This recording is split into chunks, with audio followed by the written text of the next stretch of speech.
একদিকে রাজনৈতিক চর্চা, অন্যদিকে গতকাল থেকেই এসআইআর এর শুনানি পর্ব শুরু হয়ে গিয়েছে। প্রাথমিক পর্যায়ে শুনানিতে ডাকা হচ্ছে 32 লক্ষ ভোটারকে।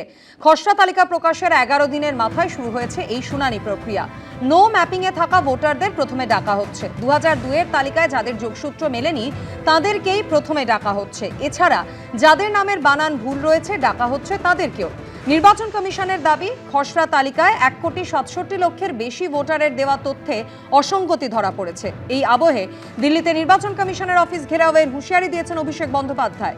অসঙ্গতিপূর্ণ ভোটারদের তালিকা প্রকাশের দাবিতে ঘেরাওয়ের হুঁশিয়ারি দিয়েছেন তৃণমূলের সর্বভারতীয় সাধারণ সম্পাদক। আগামী বুধবার দিল্লি চলোর ডাক দিয়েছেন অভিষেক বন্দ্যোপাধ্যায়।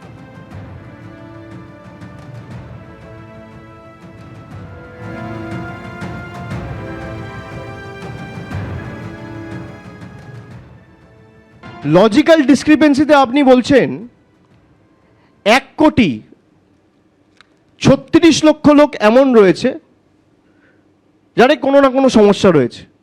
কিসের বেসিসে?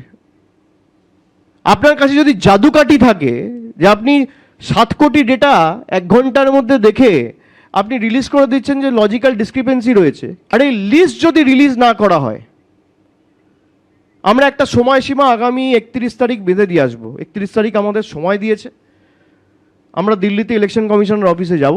হয় আপনি রিলিজ করুন, নইলে বাংলার মানুষের কাছে কান ধরে ক্ষমা চান। কমিশনে যান, 100 বার যান, যুক্তি নিয়ে যাবেন, রাজনৈতিক কথাবার্তা বলবেন না, যুক্তি বলুন যে নির্বাচন কমিশনের পদ্ধতিতে এখানে ভুল আছে, এটাকে সংশোধন করা প্রয়োজন। কোনো যুক্তি নেই। 100 বার পথে নামুন, কমসে কম একটু ধুলো কেমন হয় দেখবে, ঘাস কেমন হয় দেখবে।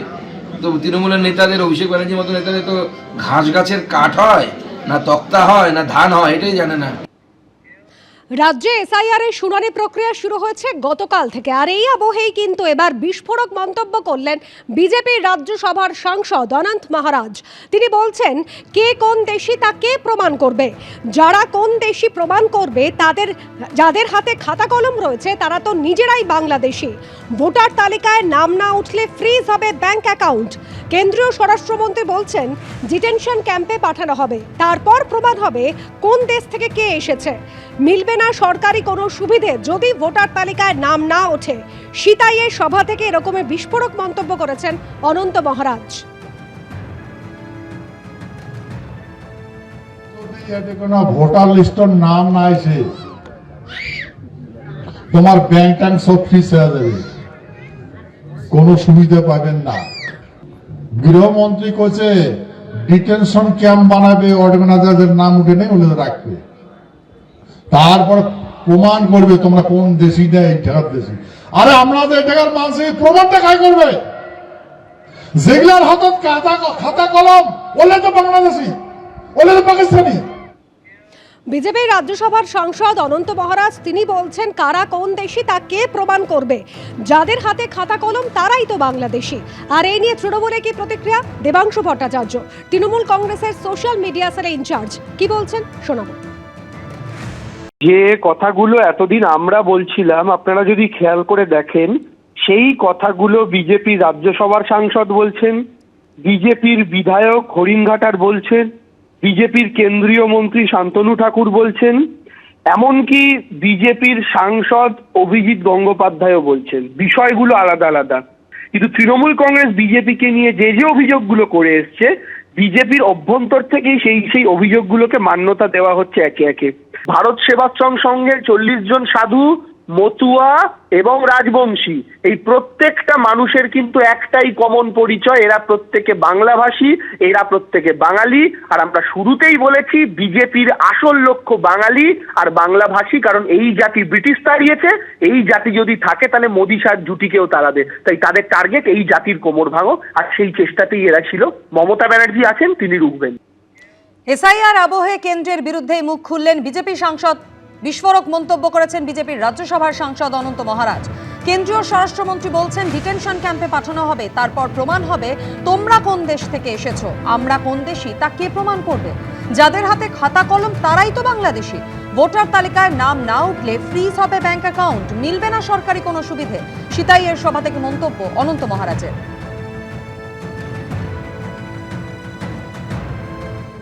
কোনো ভোটার লিস্টের নাম না আসে,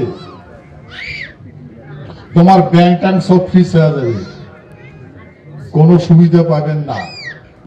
গৃহমন্ত্রী কইছে ডিটেনশন ক্যাম্প বানাবে, অর্গানাইজারদের নাম উঠে নেই বলে রাখবে, তারপর প্রমাণ করবে তোমরা কোন দেশি না এই টাকার দেশি।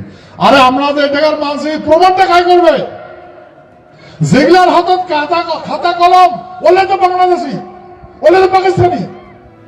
বিজেপির রাজ্যসভার সাংসদ অনন্ত মহারাজ তিনি নিজেই যখন এসআইআর প্রক্রিয়া নিয়ে বিস্ফোরক মন্তব্য করছেন, তখনই বিজেপি নেতা রাহুল সিনহা এই মন্তব্যকে কিভাবে দেখছেন, তার কি প্রতিক্রিয়া রাখবো আপনাদের সামনে।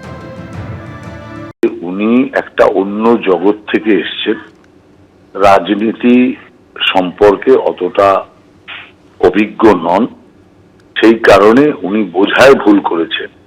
হিন্দু যারা বাংলাদেশ থেকে এসছে তাদেরকে আমরা শরণার্থী বলি, সেই শরণার্থীদের সিএ মারফত কেন্দ্রীয় সরকার নাগরিকত্বের পুরোপুরি স্বীকৃতি দিয়ে দিয়েছে, আর এখন তো ইলেকশন কমিশনও স্বীকৃতি দিয়েছে। অতএব সেই কারণে যারা হিন্দু বাংলাদেশ থেকে এসছেন উদ্বাস্তু, তারা সসম্মানে এই দেশের নাগরিকত্ব পাবে। অতএব কোনোভাবেই কোনো হিন্দুর কোনো চিন্তার কোনো কারণ নেই। কোথাও বোঝাবুঝির ভুলে কোথাও কোনো গন্ডগোল হতে পারে, কিন্তু এটা একদম পরিষ্কার যে হিন্দুদের কোনো চিন্তার কোনো কারণ নেই।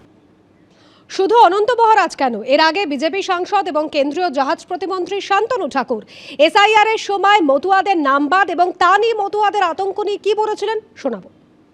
50 লাখ রোহিঙ্গা মুসলমান, বাংলাদেশি মুসলমান, পাকিস্তানি মুসলমান যদি বাদ যায়, তার মধ্যে 1 লাখ যদি আমাদের সমাজের মানুষকে একটু স্টপ থাকতে হয়,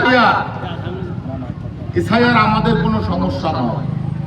ভারতবর্ষের সরকারকে সহযোগিতা করার জন্য আমাকে যদি এসআইআর ঝেলতে হয়, তাহলে ঝেলবো না কেন?